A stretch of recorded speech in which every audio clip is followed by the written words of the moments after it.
হরে কৃষ্ণ ভক্তমণ্ডলী ভক্তিমতী মায়েদের চরণে আমার দণ্ডবাদ প্রণাম। আজকে আমরা নবম অধ্যায় থেকে কটি শ্লোক আপনাদের সামনে তুলে ধরছি, আপনারা কৃপা করে ভিডিওটি দেখবেন। নবম অধ্যায় রাজবিদ্যা রাজপুচ্ছতক। ভগবান শ্রীকৃষ্ণ বলছেন এই অধ্যায়ের মধ্যে রাজবিদ্যা লুকিয়ে আছে, তাই না? তাহলে গুরু কৃপা করে যদি একটু আমরা অনুসরণ করি, গীতার শ্লোকগুলো যদি হৃদয়ঙ্গম করতে পারি, ভগবান কত খুশি হয়, তাই না? তাহলে মাগো এই শ্লোকে যদি কোনো জায়গায় আমার ভুল হয়ে থাকে আমায় সন্তান রূপে মার্জনা করে দেবেন।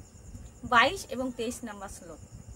ভগবান উবাচ অনন্যস্য তুমাম যে জনা পর্যুপাসতে তেষাং নিষ্ঠাভিযুক্ত নাম যুগক্ষয়ম বহময়ম যেহপন্ন দেবতা ভক্ত যজন্তে শ্রদ্ধান্বিতা তেহ পিমামেব কৈতন্য যজন্ত বিধি পূর্বকম।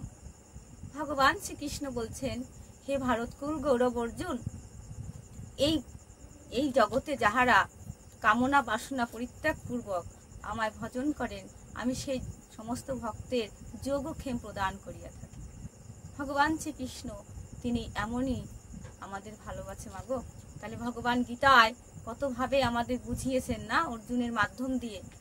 ভগবান আর একটা কথা ওই বলেছে 23 নম্বর শ্লোকে, যে বলেছেন, হে ভক্ত অর্জুন, তুমি এটাও জানো না যে ভক্ত অন্য দেবতাকে শ্রদ্ধা সহকারে পূজা করে সে না জেনেও আমার ভজন করে। তাহলে ভগবান কত দয়ালু, তাই না আমাদের জন্য। তিনি গীতায় এমন এমন অমৃত বাণী রেখেছে, সেগুলো যদি আমরা একটু হৃদয়ঙ্গম করতে পারি কত ভালো, তাই না? তাহলে আমরা এখন 26 নাম শ্লোক বলবো। ভগবান উবাচ, ভগবান শ্রীকৃষ্ণ বলছেন, পত্রম পুষ্পম ফলাম তয়াম জমে ভক্তা পূজস্যতি তৎ অহম ভক্তবৃতম অস্নানি পূজতৎমান। ভগবান শ্রীকৃষ্ণ বলছেন, যে ভক্ত নিষ্কাম শুভবুদ্ধি ভক্ত ভক্তিপূর্বক আমায় পত্র পুষ্প ফল ও জল অর্পণ করেন, আমি তাহার সেই ভক্তিপূর্ত উপহার প্রীতির সহিত গ্রহণ করি। ভগবান শ্রীকৃষ্ণ এইভাবে আমাদের ভালোবাসে মা। তিনি আবার 30 নম্বর শ্লোকে বলেছেন, অপিচেত সুদুরাচার ভজতে মাম অনন্য ভাগ সাধু এব মন্তব্য সম্যক ব্যবসিত। ভগবান শ্রীকৃষ্ণ অর্জুনকে বলছেন, হে অর্জুন, হে নিষ্পাপ অর্জুন, যদি কোনো ভক্ত অতি দুরাচারও হয়, অনন্য ভক্তির সহিত আমাকে ভজন করে, তাহাকে তুমি সাধু মনে করে, কেননা তাহার সংকল্প অতি শুভ। ভগবান শ্রীকৃষ্ণ আমাদের অর্জুনের মাধ্যম দিয়ে এইভাবে বলেছেন যে অতি দুরাচার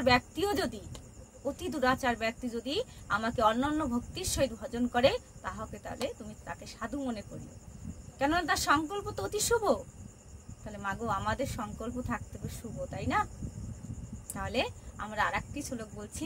ভগবান শ্রীকৃষ্ণ বলেছেন, তিনি 32 নম্বর শ্লোকে 31 নম্বর শ্লোকে তিনি বলেছেন, হরে কৃষ্ণ, যে ক্ষিপ্রম ভবতি ধর্মাত্মা সৎসন্তি নিগচ্ছতি কৈতন্যপতি জানাহি নামে ভক্ত পুনঃসতি।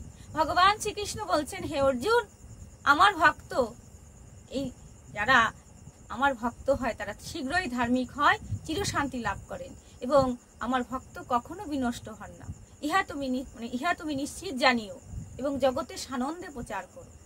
ভগবান শ্রীকৃষ্ণ বলেছে, যদি আমার ভক্ত হয় তার কখনো বিনষ্ট হয় না, ইহা তুমি নিশ্চিত জানিও, এবং জগতে গীতার জ্ঞান বিশেষভাবে তুমি ছড়িয়ে দিও। ভগবান এইভাবে বলেছে।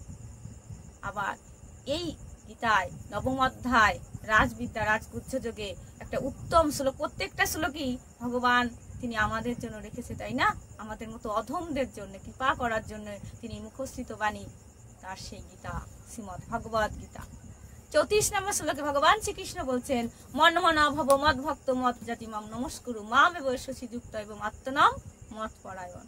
ভগবান শ্রীকৃষ্ণ বলছেন, হে অর্জুন, তুমি মদগত চিত্ত হও, ভজনশীল হও এবং পূজনশীল হও, কায়মন বাক্যে আমায় প্রণাম করো।